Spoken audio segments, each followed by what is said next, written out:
नमस्कार दर्शक बंधु मूल कि आपण मानक स्वागत करुच्ची पुणी एक भिडियो तो दर्शक बंधु आपण आवश्यकता दृष्टि रखी आम आपण पुणी एक खास भिडियो नहीं आसीचु जो भिडियो आम आपको जनइबू एमती एक देश रही जोटि लाल लिपस्टिक लगाइबा अपराध।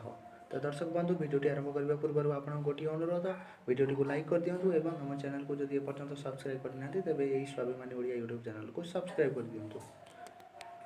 दर्शक बंधु उत्तर कोरियार शासक किम जोंग उन क्रूर शासन में अतिष्ठ हो अनेक लोक शरण ने दक्षिण कोरिया को चली आसुंच एमतीक सेठाकार युववर्ग किम को शासन में एवं अतिष्ठ हो पड़ा जमापड़ी।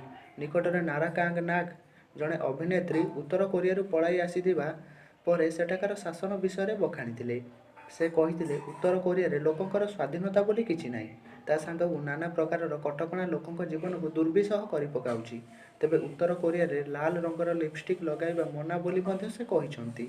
उत्तर कोरिया लाल रंग लिपस्टिक को कैपिटालिज्म प्रतीक बोली भावी नहीं सेठारे लाल रंगर लिपस्टिक लगाइबा अपराध, तेणु सेठारे लाल लिपस्टिक को बैन कर दिया जाइछि। महिला माने अति बेसी पिंक कलर लिपस्टिक लगाई पारिबे। एठारे मुदी और ब्रेसलेट लगाइबाकू मध्य बारण करा जाइछि। जदि केही केबे मेकअप नेबाकू इच्छा करती तेबे प्रति 10 मीटर थिबा मेकअप पुलिस तांको ऊपर नजर रखिथिबारु उत्तर कोरियार कौनसी महिला मेकअप नेबाकू भय करिथांती बोली कहा जाइछि। दर्शक बंधु आम तो आपको जनइलु उत्तर कोरिया कथा जोटि कि एबे लिपस्टिक को मध्य बैन कर दिया जाइछि। एठार एक छत्रवादी शासक किम जोंग उन निजस्व प्रथा अनुसार देश में शासन चली थाए। तो दर्शक बंधु जदि वीडियोटी आपको भल लगी तेज आम चैनल को सब्सक्राइब कर दिंतु।